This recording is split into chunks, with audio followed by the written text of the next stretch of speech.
તો અત્યારે સરસ મજાના હું લીસા લાડવા બનાવવાની છું. આપણી ગુજરાતીની વિસરાતી વાનગી એટલે કે લીસા લાડવા. તો આપણે અલગ અનેક પ્રકારની સરસ મજાની બધી મીઠાઈ ખાધી જ હશે.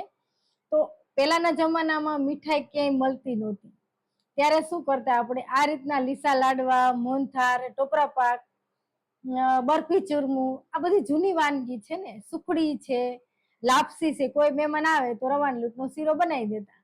અને હવે તો મીઠાઈ લઈ આવે બહારથી કે ભાઈ શ્રીખંડ લઈ આવે. પેલાના જમાના એવું નહોતું, ત્યારે આ બધું હતું અને ખાવાની પણ મજા ઓર હતી, બહુ મજા આવતી.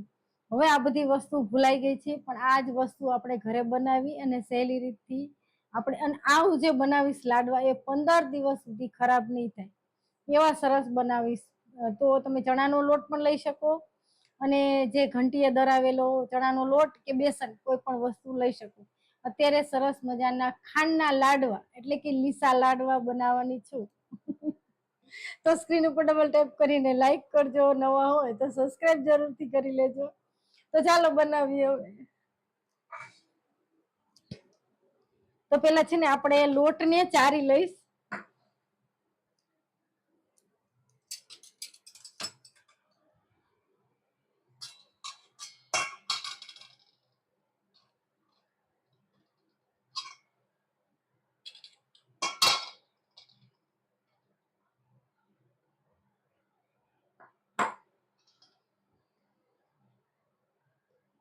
તો આ છે ને આપણે બેસન છે ને એને મેં ચારી લીધો છે. તો બેસનના છે ને આપણે મુઠિયા વારવાના છે અને તેલમાં તરવાના છે. જો એટલે મેં તેલનો ગેસ ચાલુ કરી દીધો છે.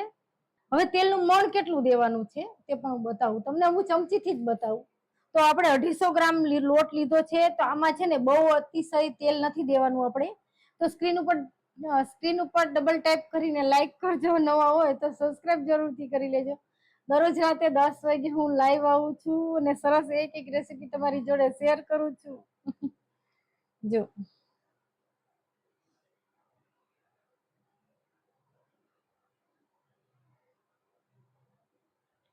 લગભગ 3 ચમચીની આસપાસ 3 ચમચી મેં એડ કર્યું છે.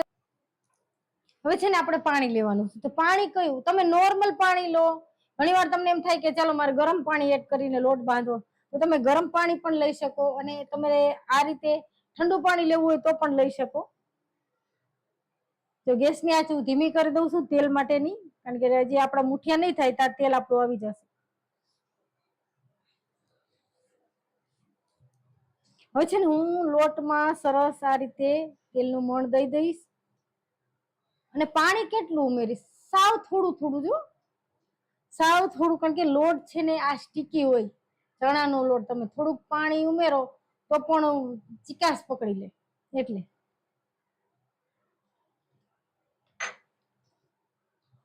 લોટ જો કેવો કઠણ બાંધ્યો છે તમને જોયું ને. મેં પાણી કેટલું, મેં 3 જ વાર 2 ચમચી પાણી એડ કર્યું. તો આટલું જ પાણી વપરાવાનું છે, આટલું જ પાણી વપરાવાનું છે. એટલે તમારે છે ને જોઈને થોડું થોડું પાણી એડ કરવાનું ને લોટ બાંધવાનું. નહીં તો છે ને લોટ ચિકાસ પકડે આ લોટ. હવે છે ને જો આ લોટ મેં બાંધી લીધો છે તો કઠણ જ છે. જો હવે છે ને આપણે આ લોટના મુઠિયા વારવાના છે. તો સ્ક્રીન ઉપર ડબલ ટેપ કરીને લાઈક કરજો, નવા હોય તો સબસ્ક્રાઇબ જરૂરથી કરી લેજો. દરરોજ રાતે 10 વાગે હું લાઈવ આવું છું અને મારી મહેનત તમને પસંદ આવે તો ખાસ લાઈક કરજો. ચાલુ કરી દીધી. તો હવે છે ને આપણે મુઠિયા વારવાના છે. તો મુઠિયા કેવી રીતે, આપણે લાડવાના જે મુઠિયા વારી છે આ માંગરા વાળા એ રીતે છે. આ રીતે આપણે મુઠિયા વારવાના. અને પેલા છે ને હું જોઈ લઉં કે તેલ કેટલું આવ્યું છે. હજી છે ને તેલ નથી આવ્યું.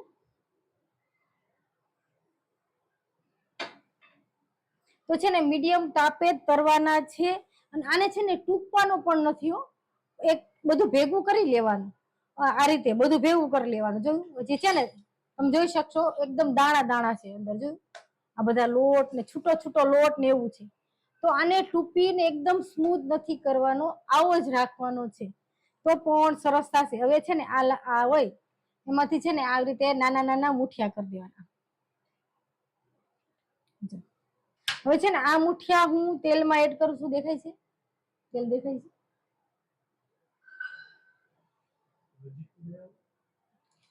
થોડો નજીક લાયા.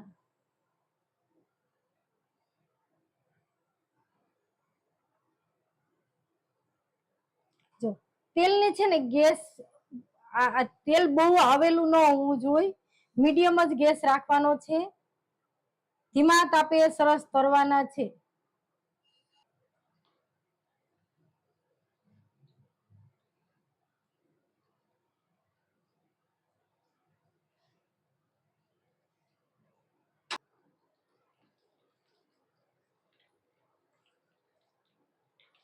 તો અત્યારે સરસ આપણા મુઠિયા તળાય છે. તો તમને હું બતાવું મુઠિયા કે કેવા થયા છે. જો કેટલી ક્રેક આવી છે, તમે મુઠિયા જોશો તો તમને ખ્યાલ આવી જશે. જો આપણે જયારે મુઠિયા તરાય ત્યારે આ રીતે તરવાના છે, જોયું?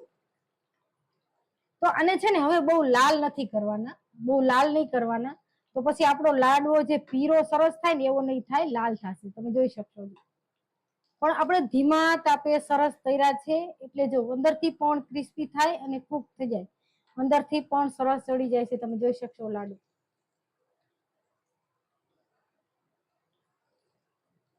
જો આ જો સરસ અંદરથી ચડી ગયું છે, તમે જોઈ શકશો, આછું બ્રાઉન થઈ ગયું છે, જોયું? અને આ જે આપણી જે કઢાઈ હતી જૂની એમાં જ આપણે લેતા જશું.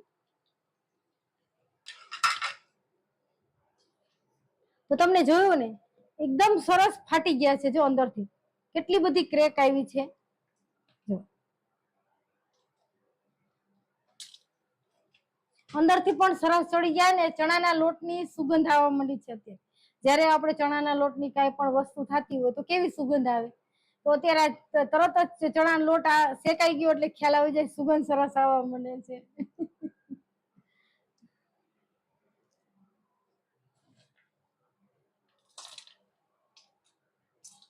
તો જો હવે છે ને હું શું કરું છું, આને ખોલી લઉં છું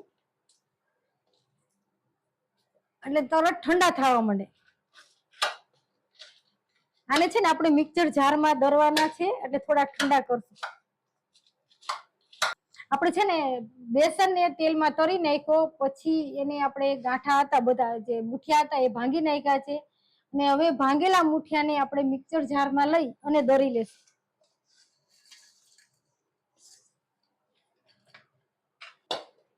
તો અત્યારે છે ને મેં કરકરી ચાયણી શું કહેવાય જે મોટા આંક વાળી ચાયણી હોય ને એ લીધી છે, ઓલી ચાયણી નો લીધી. પછી એનાથી મેં કીધું મિશ્રણ નીકળશે કે નહીં, પેલા હું આમાં ચારી જોઉં. આ થોડી મોટા આંકા વાળી છે.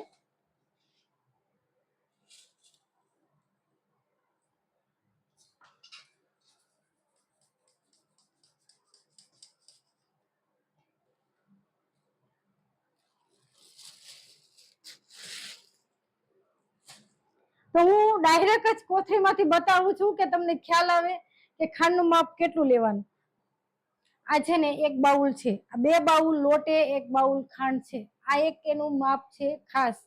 તો આટલી ખાંડ જોઈ તો તે નહીતર આ બેસનનો ભાગ હોય છે ને એમાં શું થાય છે ખબર છે, આપણું બેસન છે ને સાવ મોરો લાગે એટલા માટે. હવે છે ને આની આપણે સરસ ચાસણી કરવાની છે. તો સ્ક્રીન ઉપર ડબલ ટેપ કરીને લાઈક કરો, નવા હોય તો સબસ્ક્રાઇબ જરૂરથી કરી લેજો.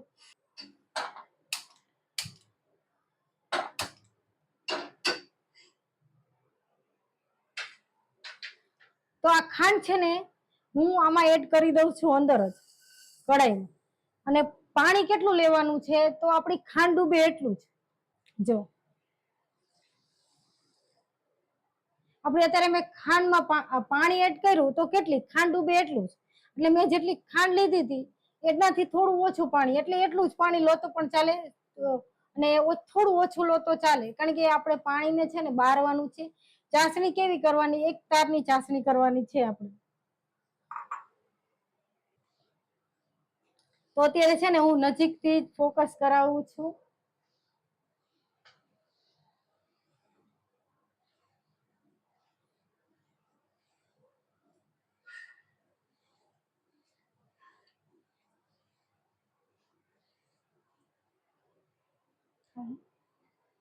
જો હવે છે ને ગેસની આંચ ધીમી કરી દઉં છું, અને તમે જોઈ શકશો હવે છે ને પ્રોપર સરસ તાર થવા માંડ્યો છે, દેખાય છે?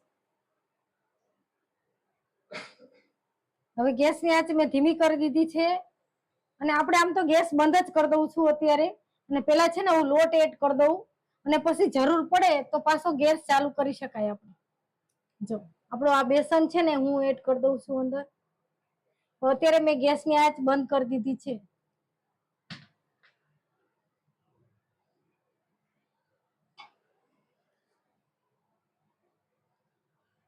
બધું છે ને આપણે મિક્સ કરી લઈશું અત્યારે.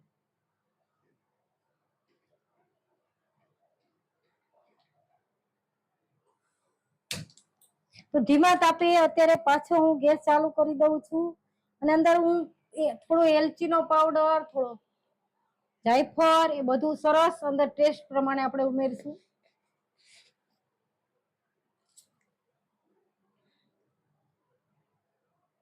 તો આપણે થોડો એલચીનો પાવડર ઉમેરવાનો છે અને જાયફળ તો ખાસ. હજી તમને એલચીનો ફ્લેવર ન પસંદ હોય તો તમે નો એડ કરો તો ચાલે, પણ જાયફળ મેન છે. તો જાયફળ આ રીતે આપણે ઘસીને ઉમેરશું.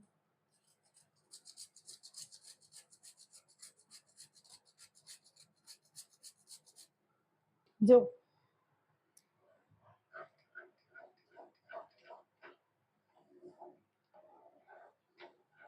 આપણે આમાં ઘીનો ઉપયોગ નથી કર્યો, તો આપણે છે ને 2 ચમચી ઘી પણ એડ કરશું, કારણ કે સ્વાદ સરસ આવે.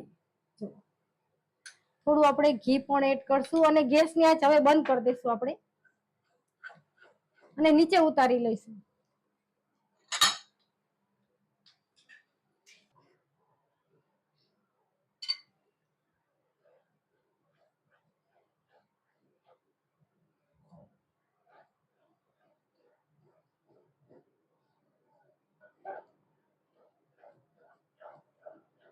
જેમ જેમ ઠંડુ થશે મિશ્રણ એટલે તરત જ ઘાટું થવા મળશે. જો આ છે ને આ રીતે આપણે હલાવતા તરત જ જામી જશે હમણાં થોડી જ વારમાં. એટલે આપણે સરસ લાડુ વારી શકાય. જો આ જો અત્યારે હલાવી હલાવીને જામી ગયું. હજી ગરમ છે નીચે બહુ જ. જો કેવું જામી ગયું. અત્યારે હલાવી હલાવી અને સરસ આપણું મિશ્રણ જામી ગયું છે. હજી પણ થોડું નીચે ગરમ છે પણ તો પણ જામી ગયું છે, તમે જોઈ શકશો.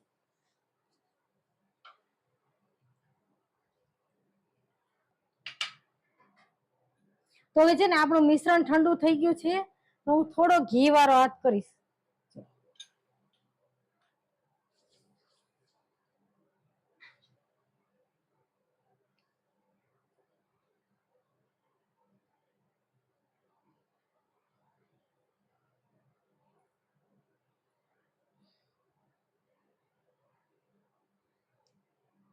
તો ઘી વાળો હાથ કરવાનું કારણ એ છે કે એકદમ લીસો લાડવો, આપણે જયારે લીસો લાડવો બોલી છીએ તો લાડવો પણ લીસો હોવો જોઈએ ને.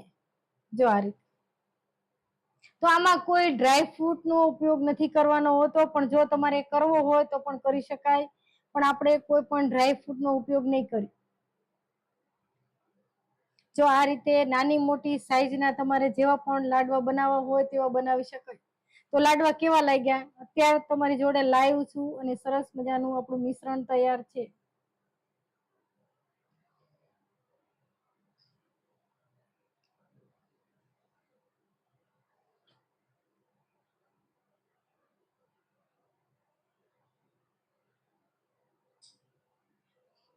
તો જ્યારે પણ આપણે ઘી વાળો હાથ કરી છીએ તો એકદમ સરસ લીસો લાડવો થાય છે.